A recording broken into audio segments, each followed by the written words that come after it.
लाल पियर घघरी लाल लाल चुनरी नीक लागै छो भैया ताली बजा दो तो हर गुरती जाली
तोहर जीवन तोहर जीवन तोहर जीवन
मिथिला में बिहार पूरा भारत कहीं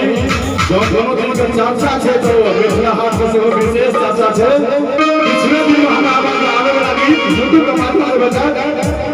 कपड़े लग मंच पर सुनाबी गल गल गोरा की सान है ना मिथिला हाट मिथिला हाट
जीरो फिगर देख कजीगर